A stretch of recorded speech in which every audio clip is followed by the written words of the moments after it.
Welcome once again to Henry's Impact International Academy, and today we're going to be continuing from our third topic in our Microbiology, Biology 01 JUPEB series. Alright, and that is going to be on biochemical characterization. We're continuing from where we stopped. Alright, so good. When we hear the word biochemical characterization, what comes to our mind first of all is understanding the reason for it. Now, normally, biochemical characterization is just a technique where we are identifying and characterizing or classifying organisms rather than based on size or shape, but on their chemical reactions. You understand? So good. We want to take advantage of the following. We want to take advantage of the enzymes, as the kind of enzymes that an organism produces. We want to take advantage of the metabolic reactions that the organism elicits, or the metabolic pathway that they pass through or initiate, alongside with the chemical reactions, and they take part in.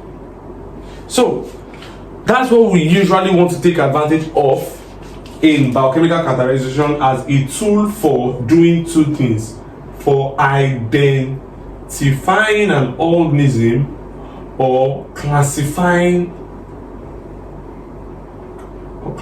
the organism. So that's the two things. So by definition, biochemical characterization, is the science involving identification and classification of microorganisms based on the enzymes, metabolic reaction and pathways, and chemical reactions of the organisms. So that is usually what we want to do here. Now, why do scientists usually need to carry out this style of classification? That is because microscopy has limitation. How? We know that when we look at microscopy, we are going to be viewing tiny organisms with the use of a microscope, and one of the major kind of information that gives to you is shape and size. So, and the funny thing is that microorganisms have similar shapes and similar sizes. So in microscopy, for the fact that numerous organisms have similar shapes. So numerous organisms have similar shapes and size, it becomes a limitation for us to be able to use that as a yardstick to classify organisms.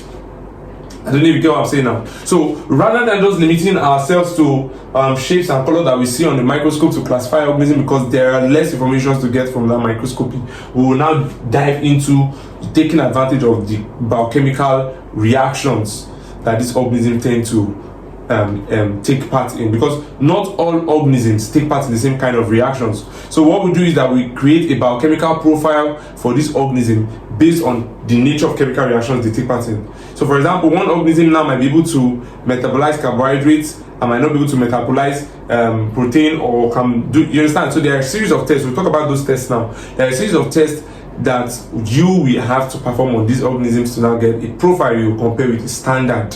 That gets me now to be able to identify organisms, and that's what happened in biochemical characterization. So we're going to be looking at the enzymes the organism produce, the metabolic reaction and pathways the organism pass through, and then the chemical reactions that they get involved with, and we use that to identify and classify the organism. Now, while we're still talking about that, we have what we call the principle, or we can just say the general principle involved. So we want to look at the general principle involved in biochemical characterization of organisms. So the general principle involved in biochemical characterization of organisms can be divided into four. So there are four major principles. When we say the principle, that means the step-by-step general landmark that guides the working of this concept that guides the act of classifying organisms into this to get results. Right there now. So that's what we're looking at there. So general principle, first thing first we want to take note of in the general principle involved in biochemical characterization is that we need to understand that microorganisms have enzymes that are specific to a given type of reaction. Do you get that now? So first thing first is what? Microorganisms possess enzymes, right? Enzymes. And like I told you, these enzymes are specific to different kind of reactions. Good. And again, these enzymes usually are as a result of the gene code that the microorganism have. So the gene of the microorganism will determine the kind of enzyme they produce, right? Good. So not all microorganisms will produce the exactly same kind of enzyme. So you can see how we are going to use biochemical characterization to differentiate these different organisms rather than using shape, because their shapes are very similar. Now, number two thing we want to look at in the general principle involved in biochemical characterization is that we need to understand that the enzymes, or let's put it this way, when a substrate, now what's a substrate? You know, a substrate is what a substrate is what the enzyme will act on to be able to give you products. So when a substrate acts, or is provided rather, when the substrate is provided in a medium. So we have microorganisms, maybe we have a culture medium and we have microorganisms there. So when the substrate is provided in a medium, one of the things that will happen is any of these three things. So when the substrate is provided in a medium, the microorganism will do one of the following. So there are usually three things that they will do. One of the three things that they will do. The first thing there is that you have a substrate right in the medium. First thing there is that the organism might be able to utilize the substrate. That's one. The substrate can be a carbohydrate, it can be a protein. Another thing again is that some of the organisms might not be able to utilize the substrate completely. Let me add completely here. You understand? So some might be able to utilize it completely. Some might be able to utilize the substrate partially. Some might be able to do that partially. And then some might not be able to utilize substrate. So you see that these three possible things that can happen when the substrate is provided in the medium can also be used to differentiate these organisms. You understand? Some that will be able to utilize the substrate, some might not be able to utilize it, and some might utilize it only partially. Good. Now, after these organisms have been provided with substrate and they've been able to do all of these things there, another thing again that we want to watch out for, that we need to watch out for there, are the visible changes that occur during the reactions. So we observe for visible changes. So what we're trying to say is that there must be visible changes. That is a part of the principle in biochemical characterization. There must be visible changes. These visible changes can either be color shift. It can be a color shift. Maybe it's not a color change. It can be in terms of a precipitation formation. Maybe you observe that there was a precipitation produced, a precipitate produced. That is, some organism will cause precipitation. So you use that to actually identify. You understand too? So what I'm trying to say is that, for instance, maybe Pseudomonas have the act of always creating precipitate whenever there is carbohydrate or glucose. So if we don't know that this, maybe we saw two organisms that look like this, they have the same shape, and we want to quickly differentiate them. Maybe Staphylococcus and Streptococcus, they are both coccus. So when you view them under a microscope, you see spherical shape. But you will be able to tell if this Staphylo or Strepto. You want to take them through biochemical process. So it's very possible that the result for maybe Staphylococcus is usually supposed to produce precipitate. So if you see a precipitate, you can easily know, oh, this is a, you get what I'm trying to say? It's just like confirmatory. Now, so is that I see a visible color shift, a precipitate, or formation of a gas? Formation of gas. So these are peculiar to some of these organisms. Are you there now? So,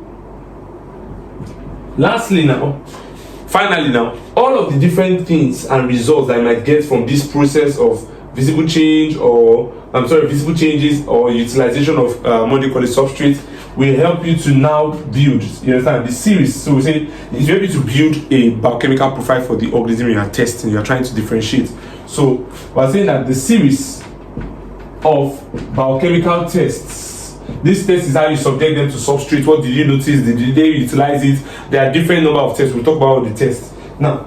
So series of biochemical tests will yield, it will yield a what? It will yield a biochemical profile. To yield a biochemical profile for the test microbe.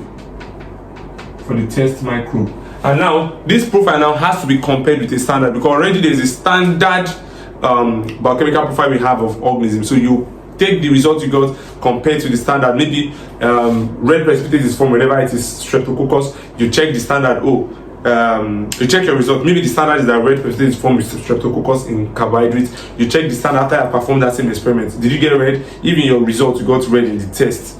By comparison, it's the same result, and that confirms that it should be strep. You understand what I'm saying? So that's what we mean by comparing your own biochemical profile with the standard. So you have to series of biochemical tests to yield a biochemical profile for the test microbe, which should be compared with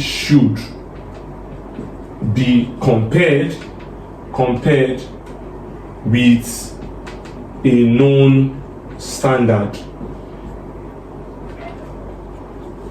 So that's that for the introductory part of this concept, biochemical characterization. Now you know what it really means by definition and why it's necessary, why we would have to do that despite microscopy, as well as understanding the general principle involved in biochemical characterization. Alright, good. Now we continue from here in our next lecture. Do well to click on our subscribe button below and also notification bell, so that when we drop more content like this, you will be notified.